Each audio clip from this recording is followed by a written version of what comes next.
Hello, health seekers. Welcome to another episode of the Keto Pro Podcast with myself, Richard Smith. Today, I'm joined by another titan in the industry, a man that needs no introduction, Dr. Shawn Baker. Welcome on board. Richard, it's a pleasure. Thanks for having me here. Good to talk to you again. Fantastic. It's been quite some time since we've spoken. Both been incredibly busy. And in fact, just before we come on, you were discussing some of your upcoming goals, which we will get into because they are absolutely incredible. But Shawn, I'm sure most of the listeners are very familiar with you and your story. But for those who are new to this way of living, could you give us a quick rundown on who you are and what you do? Yeah, so I'm known as a guy who kind of started the carnivore diet, or at least popularized it here in modern times, wrote the book, The Carnivore Diet. I'm a physician by training. I was an orthopedic surgeon, spent many years, operating people, fixing their broken bones, replacing their knees, their hips, their shoulders, doing sports medicine, and started to realize that as much as, what I was doing, maybe treating trauma and things like that, much of what I was treating was basically people wearing out their joints from arthritis, shoulders wearing out from tendonitis. That was all basically metabolic disease. I mean, the reality is it's just this sort of orthopedic manifestation of the consequences of bad metabolic health. And as I realized you could impact that with diet and nutrition. And that's what got me kind of on this path. And then I was keto and I was low carb, and I've been doing that now, about 15 years. And about 10 years ago, I stumbled across this crazy group of people eating only meat, and I thought they were nuts, like everybody does. What the hell? Where's your fiber? Where's your vitamin C? You're gonna have a heart attack. But I was intrigued enough, and I tried it myself. And this is before anybody called it the carnivore diet. They were calling it zero carb back then. And I was just really kind of shocked at how good it did for me. And I convinced 100 people back in 2017 to do it for 90 days, and we recorded all that data. And lo and behold, everybody was doing really well. It was like, wow, this is something there. There's something there. And so I've been, I got picked up on Rogan's podcast a couple times, and, obviously that drives a lot of eyeballs on you. And so I've been a proponent of this style of nutrition for a number of years. I think we've challenged. I think the needle has been moved tremendously, from 10 years ago, where everybody knew red meat was bad for you. I mean, well, at least that was the thought. Even in the low carb community, people would brag about ketogenic diets because how much vegetables they had, right? That was the emphasis back, 10 years ago.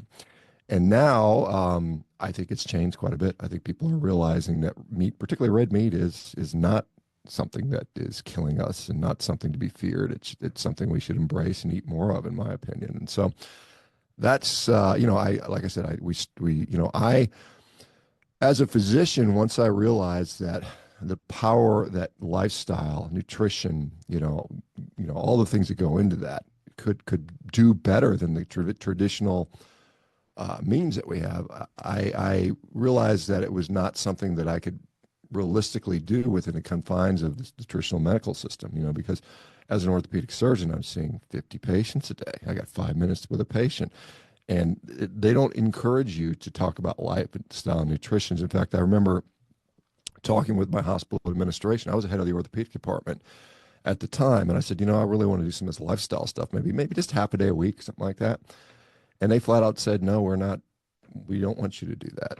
And it became very apparent is because they don't want me to stop operating on people as much as I possibly could, because it's a moneymaker, obviously. And so that really opened my eyes. And so, like I said, you're not incentivized in the traditional system, at least in the U.S., to spend the time to do the lifestyle interventions. You're incentivized to grind that thing like the hamster wheel and just keep the people in and out and keep making the money. And so you're actually disincentivized, and you're given no resources. And so that's why when we founded this company, Rivera, which does that, we basically take the time. We're digital. We have time to deal with people and support them, because it often takes more than just, here, go do this and I'll see you in 3 months. That's what, traditionally we do in medicine, check some labs, here's some meds, see you in 3 months, see how you're doing, and on and on, ad infinitum. And now it's like, no, we might need to talk to you every day of the week for a while. We might need to, have ongoing contact and continuing gathering information. So that's what I'm doing these days and having a lot of fun with that. It's such a better way to do medicine. Gosh, I mean, it's not only that the patients are getting better and happy and healthy and coming off the pills and putting their disease in remission, but it's the physicians are happier too, because it's like, it's like, yeah, that's why I went into medicine in the first place, to make people healthy, not just to keep them on pills the rest of their life. But that's where most physicians find themselves: burned out, frustrated, tired. And it's a grind, which is not helping people. Yeah, 100%. And credit to you for doing what you do, Shawn. Where can people find you on Rivero? So just Rivero.com will get you into the program. Now, we're licensed in all 50 states. We have providers all across the United States. I do a meeting every week with all of our patients. And so we had one last night. We had about 50 people. And one guy said, I started, my hemoglobin A1C was 15. Within 2 months, he's down to 8 and going down, continuing from that. Somebody just lost, they've been with us for a year. They've lost 110 pounds. I mean, we've got some really remarkable people coming off their autoimmune disease medications, Crohn's disease. We focus on autoimmune. We focus on metabolic disease. So diabetes, obesity, hypertension, metabolic syndrome, autoimmune conditions, inflammatory conditions. So I'm there on at Rivero.com, and then of course all the social media stuff that I try to get out there. Social media is weird. It's kind of one of those, it's helpful, it's useful to get a message out, but at the same time there's a lot of nonsense that goes into it, as you probably are aware. Yeah, 100%. And coming back to Rivero, I think having a support network is incredibly important, because it's one thing to teach people. I mean, you do lots of these calls and lives, podcasts, so on and so forth, and the information is there and it's free. It's on YouTube. If you're willing to spend the time to go and watch these podcasts, you can find all that information. But I think the beauty of something like Rivero is clients can sign up and they get a handheld guided tour, if you like, on a resolution to their problems. It's that having accountability and somebody to answer to and somebody to point them in the right direction. I mean, it's one thing, isn't it, just saying to go and do something, but unless you have that accountability, I think it can be quite difficult. Yeah, I think that, and this is something we and there's a lot of data that supports this. If you have support, support of physicians, support of, people around you, you're much more likely to be successful. And so we just see that. I mean, it happens all the time. And there are a lot of people that there's some people you can say, hey, go do this, and they do it and they're fine. But a lot of people, they have questions, they run into issues, they try to figure out how to sort those out, they figure out how to make adjustments. For a lot of sick patients that are on medications, it's sometimes dangerous, because they if they're diabetic and all of a sudden they become severely hypoglycemic because they haven't adjusted their medications properly, or their blood pressure meds, or their psychiatric meds, then that's a real concern that you have to address with appropriate, well-trained physicians that understand this stuff. And most physicians aren't. I mean, most physicians aren't into deep prescribing. They're just like, here, let's keep giving more drugs and switch drugs, but they don't really deep prescribe very, very, very often. And that's something we do all the time. We're taking people off meds, which is a really, really cool thing. Yeah, incredible. You mentioned there autoimmune issues, and I think autoimmune issues are probably the root cause of almost everything. I mean, intestinal permeability, if the gut is damaged, then everything else downstream is going to be affected. And that's something that you can rectify incredibly quickly. I mean, it's we are animal-based or carnivore. I mean, it's I haven't eaten a plant since I can remember. I work with clients who are even vegan. So I work with anyone who's willing to make better choices.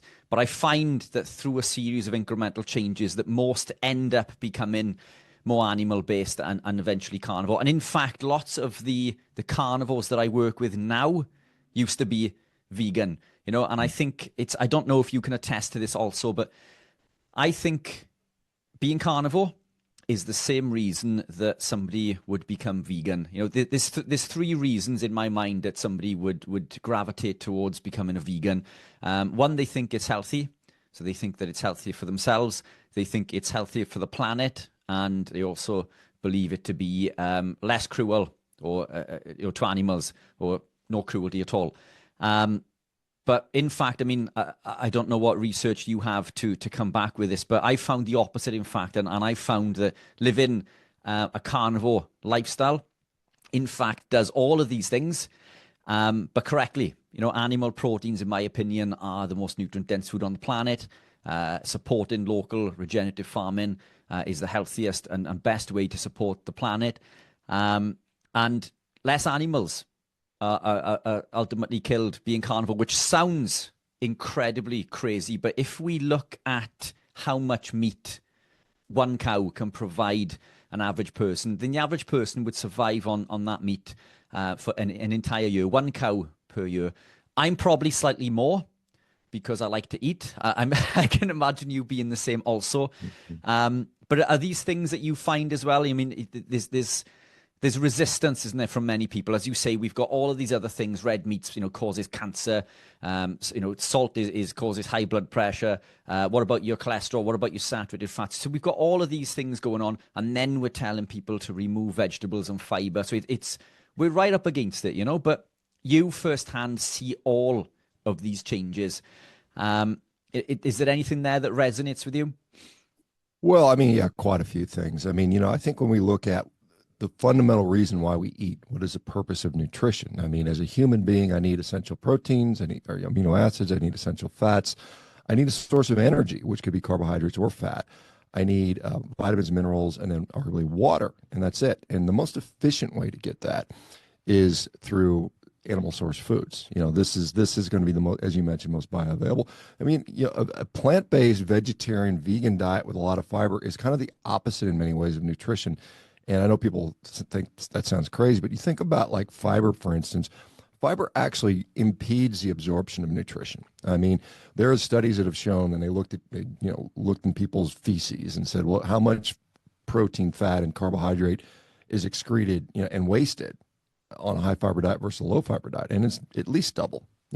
So all that nutrition you're consuming, all the expensive organic fruits and vegetables, a large percentage that ends up in the toilet. And it's like, yes, you'll lose weight that way because you just starved yourself, basically. You just kind of filled your gut up with indigestible stuff. Yes, you'll lose weight, and those will have health benefits in an obese person, in a population. So you'll see that, people eat more fruits and vegetables and fiber.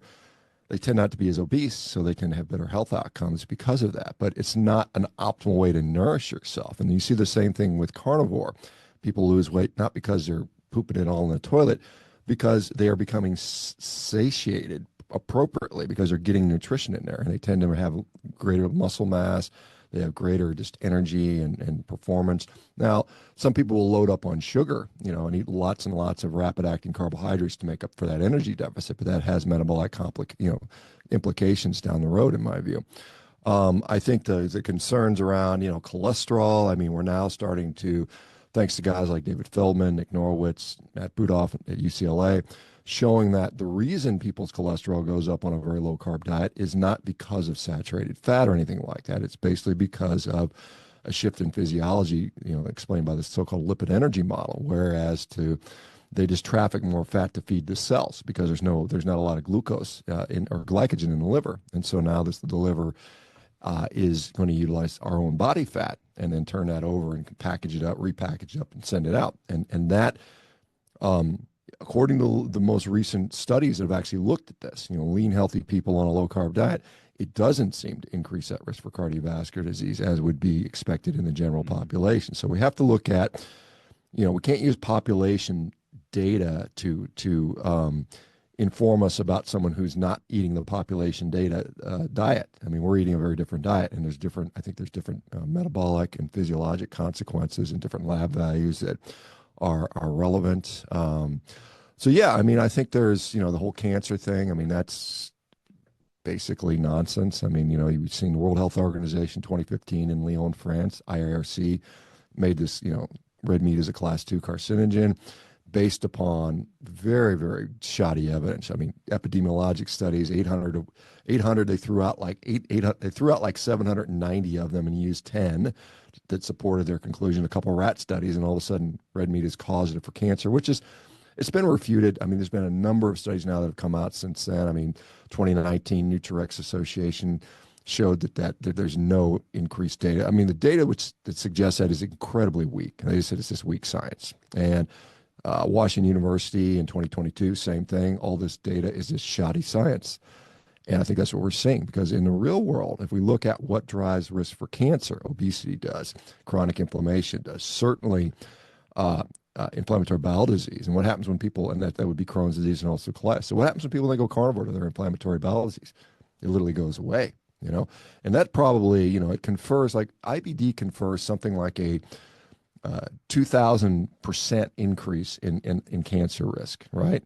Whereas they're saying red meat is a 17%. You know, the difference between 2000 and 17 is enormous. And so you're reducing all, and obesity is more than that. Obesity carries a greater risk than any implications on red meat, which I think is based on poor science. So I think generally the risk goes down, quite honestly. Particularly, and again, this is the caveat there is assuming metabolic health improves and assuming people lose weight, which most people do. I think in general that's probably been your experience as well. You see these people just reliably lose weight and get healthier. Yeah, 100%. And it's interesting, that study by the IARC that you mentioned. Yeah, I think they considered over 800 originally. 29, I think, were put forward. I think in the end report, it was 14. 8 of those 14 actually showed no correlation. So the majority of the studies they actually showed no correlation. All of the others were easily dismissed. I mean, 1 or 2 of them, I think, were they used the azoxymethane. So they injected rodents with a cancer-causing chemical, and those rats didn't even develop any cancer. And I think, in fact, there was only 1 in there technically out of the whole 800. I think there was 1 which showed any statistical significance, and that was the one done by the Seventh-day Adventists of America, who are a religious group who advocate for a vegan lifestyle. And even within their own study, these were groups of people who were consuming fast food, pizzas, and fizzy drinks, and were type 2 diabetic. So in my opinion, not 1 of those studies actually showed any correlation whatsoever. And it's interesting that you mentioned like the 17%, the difference between the 2017. I mean, if we look, and now, you know, within this community, we know that cancer cells are fueled by glucose and further downstream glutamine, but they lose their ability for oxidative phosphorylation, which means that they push glucose into a fermentation process. And this is what drives the cancer cells. You know, stop the sugar, stop the cancer. And it's almost, when you tell people this, it's unbelievable, because their oncologists are so dead against cutting out sugar for cancer treatment. Yet this is what we see across the board. I've worked personally with a number of cancer clients who chemotherapy did not work, but diet interventions were successful. And I need to be careful when I publish this, otherwise I'll get myself banned again. But this is real data. And I've recently lost a member of my family to cancer, despite giving them the advice. I recorded a fantastic podcast with Professor Seafried. All the information was there, and they just don't take it on board. And unfortunately, you know, this is the world that we live in. I don't know about you, Shawn, but I find it incredibly frustrating that you feel that you have the answer to most of these problems, and a lot of people don't want to listen to the answer. And I don't know if it's because of cognitive dissonance in regards to, we're telling people, you know, these vegetables potentially are dangerous. They may be causing problems. And that goes against everything. We're telling people that red meat actually heals and repairs the body. We're telling people that cholesterol is essential for life. But all of these things are facts and things that we prove, and we can prove, and we do prove on a daily basis. But it just seems to go against the general view so strongly that people switch off. Or is it a case of addiction, that they are so heavily addicted to, you know, I'm a sugar addict. I'm a self-confessed sugar addict. If I could live our type of lifestyle and eat lots of sugar, then I would be doing that, because I'm addicted to sugar. But the fact is, every time that I've put it back in, every time I've experimented with front loading, back feeding, targeted refeeds from all different sources of carbohydrate, glucose, it's made me feel unwell. It's made me feel worse, and it's knocked me back by quite some margin. So I mean, what do you think it is there? Do you think it's just so strongly within the media and the general way of thinking, or do you think it's an addiction thing? Yeah, I think it's a combination of both of those things, to be honest. I mean, I think, a lot of people have outsourced their thinking around health to their physicians who they trust, or they have traditional. There's a lot of trust that's been eroded in the last few years. I mean, I think COVID helped a lot of that for a lot of folks. But so physicians have always traditionally, been, and physicians are just as susceptible to the narrative, the media. Nutrition science, as in the United States, was founded by Seventh-day Adventists in 17 through Lenna Cooper and others. And so we've had this anti-meat bias baked into nutrition ever since. David Clearfield Professor David Clearfield sat on that IRC panel, and he said this was a complete farce. I mean, this was one of the most frustrating experiences of his entire academic career. And so you get people that are, doctors telling them, yeah, you should stay away from red meat, you should eat more vegetables and fiber, and you've got this, of course, highly addictive food system. I mean, I had a woman that worked in that capacity as a food chemist for her whole career, and she felt tremendously guilty that her job was to make this food as addictive as possible. So they've done this intentionally. They've known that they've made this stuff addictive. And I've taken, as a surgeon, I can remember cutting people's legs off, unfortunately diabetics, and they're back in the recovery room drinking Coke. I mean, it was like, you got to stop this stuff. I mean, I remember one woman with both legs removed. She was blind. I mean, it's just like, and they can't stop. They won't stop because that addiction takes so hard, takes such a hold on people. Mm-hmm.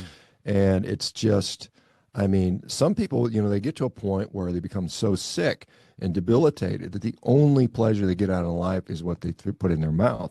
And at that point, they're like, well, my life isn't worth living if I can't eat sugary candy and cookies and ice cream all the time, because I hurt all the time and I have no pleasure other than that. And so you kind of get to this point of almost no return in many ways. And it's really, really difficult to get those people out of that situation. I mean, it can be done, but again, it takes a lot of work and a lot of time and effort. And most physicians aren't going to do that. They don't have time for that. They're just like, oh, sorry, well, you're just a problem patient, nothing I can do. And then they kick you to the next person, let the next doctor deal with you, because you're difficult to challenge. And so, yes, we've created a nation of addicts. We have perversely incentivized medical care. We have a lot of greed in corporate, malfeasance, just to make money off of these sick people. So that's what we're up against. Yeah, it's an uphill battle for sure. It's interesting you mentioned there that the only the only joy in that person's life is that sugary treat. I love eating fatty steak. It's that I eat it every day, almost every day.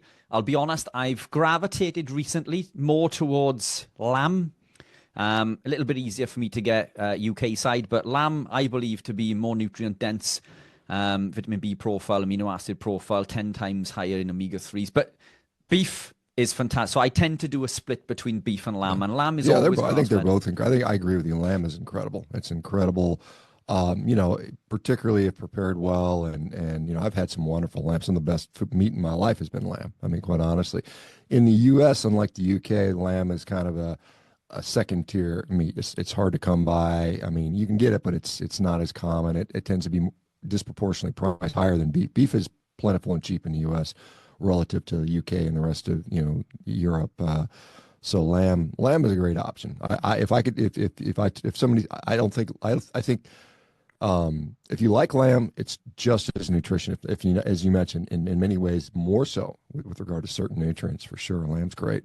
Yeah, I love lamb and beef also. I mean, one of the things that I get thrown at me quite often when I work with clients and try to get them to increase their animal proteins and reduce the grains and remove their seed oils and try to gravitate deeper towards reducing carbohydrate. I mentioned about buying more animal proteins, and I know, a lover of ribeye. You love eating a good ribeye. Ribeye in the UK is quite expensive. But I have a hack for this. I don't know what the price difference is in the US, but I love ribeye, but I also like rump and I also like chuck. And chuck is the end of the ribeye. So it's not as pretty as the ribeye, but it's half the price of rump in the UK, so it's considerably cheaper. And for me, I think it contains more fat. And I think it's incredible. It's known as a slow cook type meat, but I tend to pan fry it, and I think it's incredible. What would your advice be to people who are gravitating into this and cost is a problem? Always, we want to try to go for grass-fed, but in my opinion, even the worst form of animal proteins is still better than other options on the market, such as a high-grain carbohydrate lifestyle. But what are your thoughts? Yeah, I would totally agree that grass-fed is not necessary to get healthy with this. I see it all the time. I mean, certainly, ground beef, or I think you guys call it mince, is perfectly acceptable. It's generally cheap. I think that, as you mentioned, buying involved, but those big roasts can be wonderful. You slow cook them. The chuck roll, for instance, you can get these wonderful steaks out of that. You can pull out a couple Denver steaks out of that, which are some people call them zabatons, but those can be wonderful. Yes, it's going to be very fatty, and if you just take a little bit of time and learn how to properly prepare and cook these things, a chuck eye steak or a chuck roast can be every bit as tender as a ribeye steak, or if you're willing to slow cook it, and I think it's delicious. Eggs, if you tolerate eggs are generally, I mean, they've been more expensive recently with the bird flu stuff going on, but I think that'll recover here in the short term. Other, I mean, for those people that tolerate pork tends to be relatively inexpensive, at least in the U.S. And again, I assume there's a difference price differential in the UK as well. I mean, lamb, again, great. Fish, all those things. I mean, there's any of these animal products, and you don't have to just stick to beef. But I mean, there's people in the United States will do ground beef and eggs, and they will actually eat and spend a lot less money than they would on a traditional diet. I mean, just because the satiety factor is much higher. The waste is essentially nil. I mean, there's no waste. I mean, when's the last time you threw out meat out of your, uncooked meat out of your fridge? I can't remember ever doing that. At worst case scenario, if I have a piece that's been there, I'll give it to my dog. At least it'll go somewhere. But I mean, how many times, over the years when you're probably omnivorous, you take organic fruits and veg that just, got moldy, went bad, and you just right in the trash bin. So, I think it's cheaper, or can be. I mean, it doesn't have to be expensive. Because people say, "Well, I can't afford to eat steak every day." Well, you don't have to. You don't. I mean, I'm very fortunate. I'm very fortunate because I get people send me free meat. I mean, I literally have a rancher say, "Hey, man, I love what you're doing. Here's a box of meat." I'm of course going to eat it, and I'll shout those guys out, right? So I will, of course, share that so that hopefully they get some sales out of it. But yeah, it doesn't have to be expensive. At least in the U.S., and I can't speak for the U.K. because I don't live there and I don't know the price, but I suspect you probably can do that in a very affordable way. You would know better than I do. 100%. And Snap, my weekly shopping bill used to be in excess of 130 to 150 pounds a week. Mm-hmm. Now, this did include takeaways. Before I gravitated into changing my health and well-being, I was this typical person who would buy from the fast food restaurants because I was too busy. And it was convenience. Until I realized one day that, one day I stopped into the fish and chip shop on my way home from work on a Friday afternoon. And somebody said to me, "Well, why have you gone there?" And I said, "Well, I haven't got time to cook. I'm too busy. I've got stuff to do." And they said, "Well, how long did it take you to drive? How long does it take you to drive from your place of work to your home?" And it's typically 5 minutes. And he was like, "Well, how long did it take you to drive to the fish and chip shop?" Well, that was probably 5 minutes because he was in the opposite direction. "How long were you waiting?" I was probably there for about 10 minutes. I don't know. "How long did it take you to come back?" Well, I had to drive that 5 minutes and the additional 5 minutes. So basically, I drove like 20 to 30 minutes out of my way for this thing that was meant to be convenience. It takes me a few minutes to fry a steak. Yep. And it was in that moment, that is the original fast food, the original convenience food. Arguably, providing you like your beef rare, it takes you less time to cook a steak than it does to boil an egg. So it's the original fast food. And yes, if you like it more well done, it takes a little bit longer. But I agree. I think it's incredibly cheap.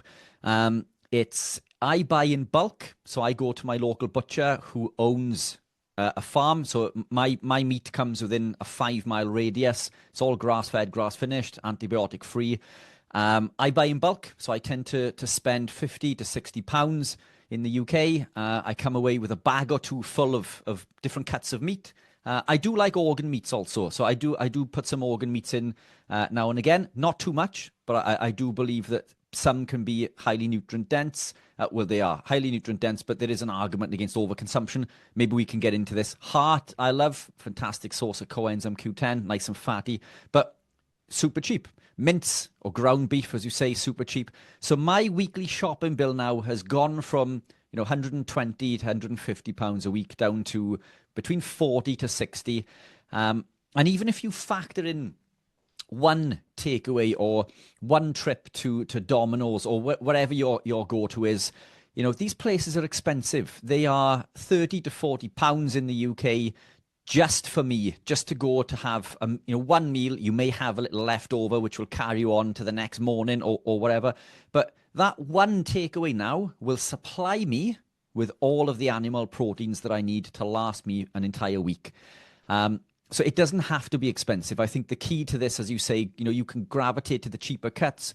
Pork is a fantastic source. Eggs, ground beef, all of these are brilliant, cheaper sources. It doesn't have to be expensive. And as you say, if you can't get, grass-fed, I think even the worst sourced animal proteins is still more nutrient dense than the alternative. Well, what's your thoughts on organ meats, Shawn? I know that you're a big lover of ribeye. I've never seen you eating organ meats, at least on social. Is it something that you do? Is it something you've tried? Yeah, I mean, certainly tried it. Obviously you are correct in the fact that they have different nutrient profiles and they're dense in certain things.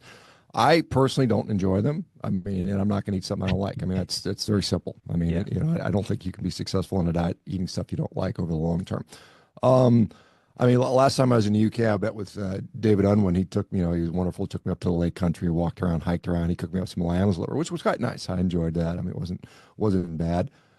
I don't think they're necessary for everyone, based on the fact that there's plenty of people who do fine without it. They can be conditionally beneficial. I do think that there is some concern of some people go a little overboard with it, thinking they have to eat, this massive amounts of liver every week, and they end up maybe developing some issues. I know there's some concerns around vitamin A overconsumption, which, may or may not be a real issue. I mean, certainly, I certainly tell people, if you like them, go ahead, keep eating them, and if you do get an objective benefit, then eat them, but if you don't get a benefit, you don't like them, probably unnecessary. Yeah, 100%. Completely agree. I think there are plenty of people, such as your good self, who thrive on a lion diet. I like heart, so I eat that occasionally. I do eat liver now and again. I'm not concerned about the vitamin A. I think a lot of the research around vitamin A has been done on beta carotene and not retinol. But I think copper toxicity could be a problem. But whenever I'm in a situation where I'm trying to think of the solution to a problem when it comes to my diet, I take a step back and I think, well, what would we have consumed through our evolutionary period? And yes, I believe we would have consumed organ meats, but it would have been in proportion to the larger animal, and proportionately the organ meats make a very small portion. So our diet was predominantly muscle meat. We may have consumed smaller amounts of organ meats, and if you want to consume them, that's fine. But I do believe if you are consuming, that they should make a smaller portion of the diet. But snap, I'm not a lover of many of the organ meats. Some I do really enjoy, but I don't put them in every day. So for me, it tends to be grass-fed beef and lamb predominantly. I get on well with eggs, but I don't eat them every day. Ground beef, and I do enjoy some pork now and again also. Yeah, I mean, my diet is obviously a lot of red meat, but I also consume eggs from time to time. I actually include dairy from time to time, and but 95 to 98% of my diet is just red meat. I mean, that's and it works, and I enjoy it. I mean, it's hard to complain. People say, "Well, don't you need a cheat day?" And I said, "I eat ribeye steak every day. I kind of cheat every day, kind of every day's a cheat day." Every day's a cheat day. So look, I guess, Shawn, I mean, the question in regards to this is, you've been living this lifestyle probably longer than anybody else that I personally know. I've been what I'd call low-carb ketogenic for maybe 12 years, so over a decade. So I've been living this way for quite some time. But, I mean, you're well beyond 15 years and some. So have you noticed any negatives? Have you noticed any downsides to live in this lifestyle, whether it be health related, performance related, or any other, any downsides? Well, I think, some of it is more really just convenience related. Sometimes when traveling, it's a little bit more, I mean, and it's not even that hard. I mean, it's, I was just like, as I mentioned, I was in Portugal about a week ago, and it's hard to get a ribeye steak for breakfast there. You're staying in a hotel, so I'll eat eggs and cold. Europe, usually they've got some eggs, usually they've got some meats, they've got some cheeses, so I'll make do with that. And it's really not that much of an issue. I find that, from a health standpoint, generally, I mean, it's hard to say because there's only one of me. I can't compare me to another person living another way. I mean, as a guy who's almost 60, I'm doing pretty well. I mean, performing well physically. I feel pretty healthy. I don't have a lot of aches and pains. I perform at a very high level. I mean, occasionally, like the odd muscle cramp, that is something that I've experienced, maybe throughout the year, maybe a couple times during the year, I might have some cramps, which I don't think is that unusual given my age anyway, because if you look at cramping, about 40% of people over like 50 have cramps. I find for me that usually occurs in the context of my exercise and food don't match. That is to say, I'm getting too lean, or I'm exercising more and I'm not providing myself enough fuel to cover that. And that's when I see that sometimes will happen, and that's usually very short-lived. It's not something that would preclude me from doing this. I don't know. I mean, as far as negatives overall, nothing that I can think of that's a real big issue for me. I think it's mostly upside, quite honestly. I mean, when I look at myself relative to my peers, people my age, I think I'm doing quite well. I mean, I'm setting world records as an athlete. I'm doing stuff that most guys my age can't do or don't want to do, or would get injured if they tried to do it. So that's kind of cool. So you can kind of experience life and live it at a more, in a more robust way. Yeah, I mean, you mentioned the things that you achieve at your age. I think the things that you achieve across the board are exceptional. I mean, it's, some of the things that, and we'll get into this, briefly now, but, I think just circling back to the cramping, what I found is that eggs and maybe dairy around training times potentially sometimes can cause cramping because of the increased calcium. So the calcium will compete for the magnesium.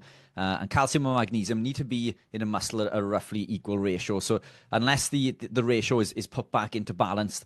But I mean, I don't think it's a problem. I think cramping is something that happens whether we are carnivore, low carb, vegan, or other. So, I mean, it's, and you train intensely, you train intensely. Well, I mean, if you talk to any bodybuilder, what happens when they start getting ready to contest, they'll suffer with cramps. And I think it's the same thing. They're just, they're getting leaner than they maybe should be in many ways, or there's a relative mismatch because bodybuilders as they get to contest, they're definitely in a significant caloric deficit. I mean, there's some, maybe not 1,000 calories, but they're trying to do more with less, and that catches up to them sometimes. Yeah, 100%. Shawn, I saw a clip on Instagram of you this morning pushing the tank and doing some speed work. Talk me through your daily routine or your weekly routine, because as you say, you are a world record holder. So can you tell us a little bit about that also in regards to I've seen you rowing. You are a machine. And again, I think what you achieve at your age is exceptional across the board. Very few people across the board can achieve the things that you've achieved. So, I mean, now what people will say to me is, well, he's an outlier. But what I find is the people who commit to this way of living and commit wholeheartedly for a prolonged period of time, they seem to achieve things that many other people don't seem to achieve. And you were certainly one of those flagships, within this space. But tell us a little bit about your world records and your daily and weekly routines. Yeah, I mean, over the years, and again, I'm not going to say this is only because I've been carnivore. I've been a dedicated athlete my whole life. I've set world records in now, I think, 3 different sports. I was a world champion, in powerlifting. I had the submasters world record in a deadlift. I think I deadlifted, 38 pounds, I think, back then. My top was 772 pounds, which is an American record. I won the Highland Games. I set world records in the Highland Games, won the Highland Game world champion. Then in rowing, I've set, I can't even tell you how many world records I've set in that because I break my own record. And so I've probably at least 25 world records on that in various different differences. And in fact, I broke one about a month ago, just recently broke another one a month ago, and I was just kind of like, I was kind of messing around and saying, let's see how I feel today. And just, okay, well, there's another world record. And it was my world record, right? So I beat it by, it was a 100-meter row. It was 13.7. I wrote it in 13.6. And so I just kind of keep upping my own world records. But I mean, right now, like I said, as you mentioned, and you saw me running some really acceleration, some short sprints, and I'm focusing as I get close to 60. And so I'm 58 now. So I've got a year and some change to make these changes. I'm trying to get very fast, which is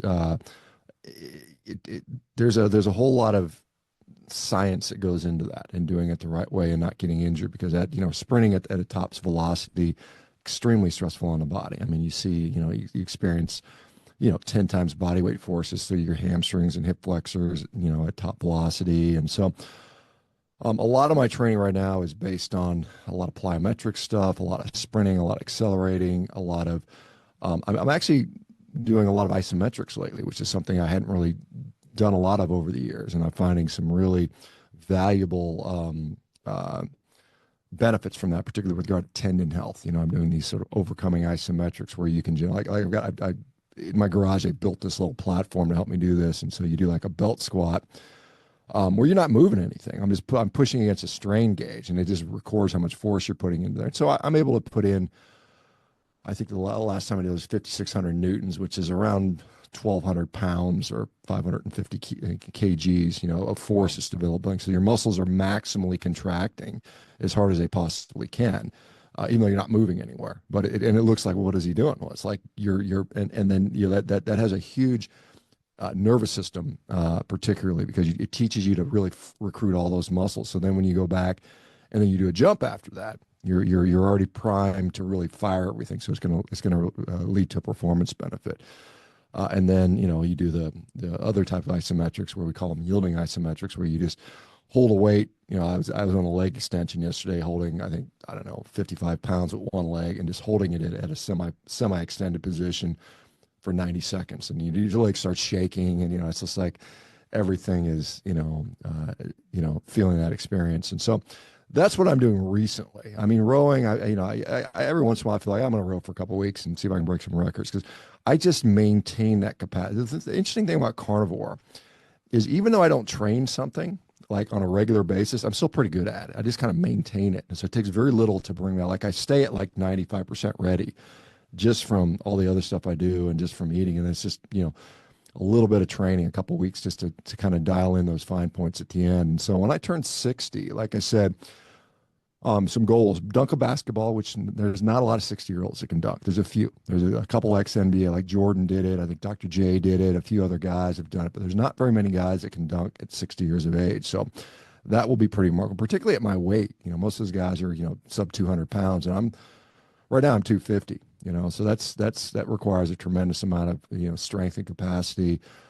Sub 60 400-meter run, which is not, well, like I said, 60. The world record for a 60-year-old is 54 seconds. So sub 60s is decent. It's not world record, but I'm 250. I'm a 250-pound man. It's not like most of those guys are 150 pounds. And so 13-second 100, sub 6-minute mile.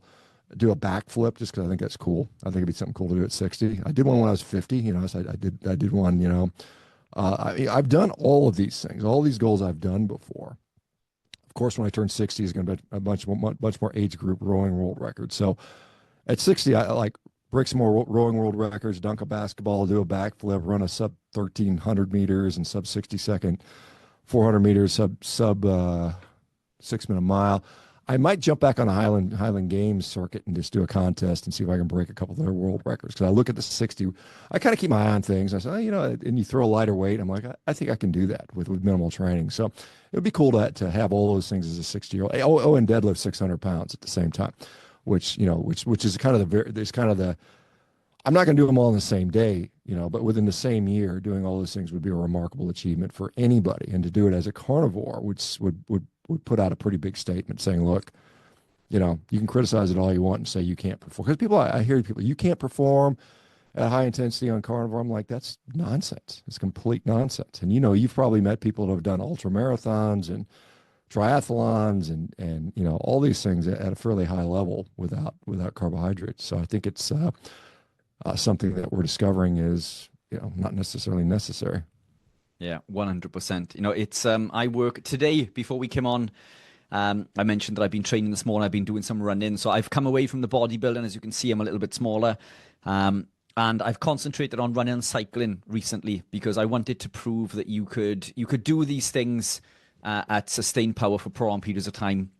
So I've personally achieved a 112-mile bike ride, carb-free, fasted with nothing more than electrolytes. An 80-mile bike ride with nothing and other than a bottle of water. All fasted, zero carb.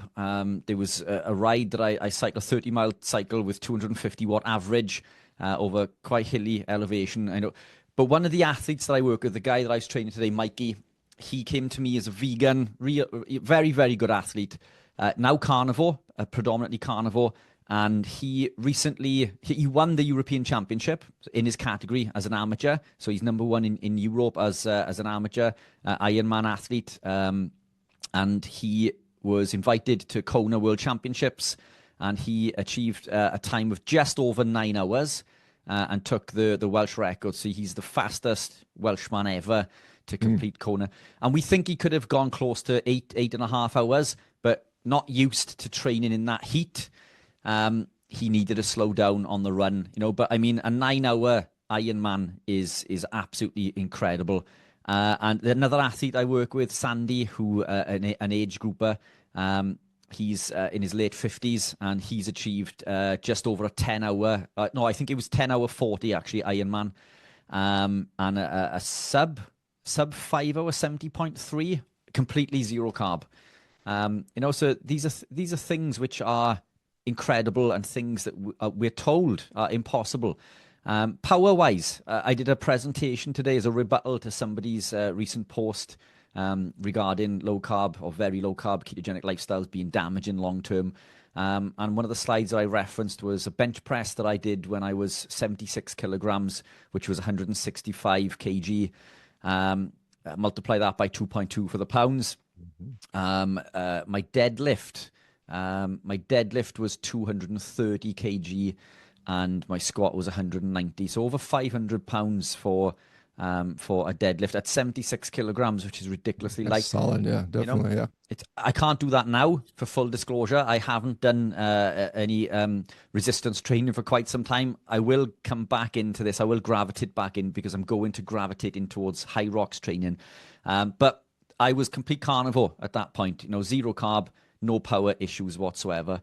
Since I've been running a 17-minute 5K, a 37-minute 10K. So, not top end. I'm not elite athlete level. But again, I run once a week. I don't do an awful lot of running. So the bang for the buck is quite powerful there, But yeah, I think what you're doing is incredible. You're a big influencer in regards to healthy living. And I don't like to add low carb, ketogenic or carnivore because for me, I don't think we teach those things. I think we teach optimal nutrition.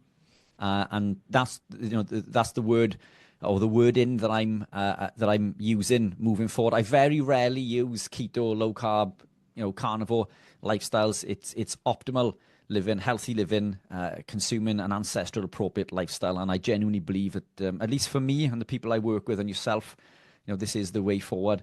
Shawn, look, it's been a pleasure chatting. You mentioned Rivero. Can you give Rivero another shout out again, where people can find you and all of your social links and where people can find you on Instagram and Facebook and anywhere else you may be? Yeah, I mean, again, with regard to Rivero, what we are is an online digital healthcare company. We have physicians, we have coaches, we have app support, we have education, we have I meet with all the patients once a week. If you have somebody, if you yourself is suffering from an autoimmune condition, metabolic disease, obesity, or someone you love you think would benefit from that, not just here's more pills, just treat the symptoms, and we actually do root cause stuff. And we don't put everybody on carnivore diets, full disclosure on that. Some people do, some people don't. It depends on what's going on. We've got kind of tailored solution based on the disease.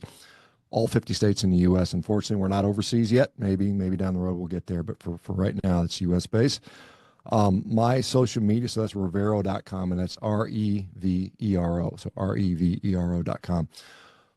My social media, Instagram is my biggest account currently, Shawn, Shawn Baker 1967, Instagram, and then I'm on X at SBakerMD, and then Shawn Baker MD for what's the other ones? YouTube and Facebook, and also TikTok, believe it or not. So that's where I'm at. Everywhere. Spreading the good word. Spreading the good word. Shawn, my man, it's been an absolute pleasure. As always, we'll have to get you back on. An hour is never long enough. I could keep you all day, but you have other podcasts and duties to attend to. Absolute pleasure chatting as always. Thanks again for coming on board. Take care, and I will speak to you soon.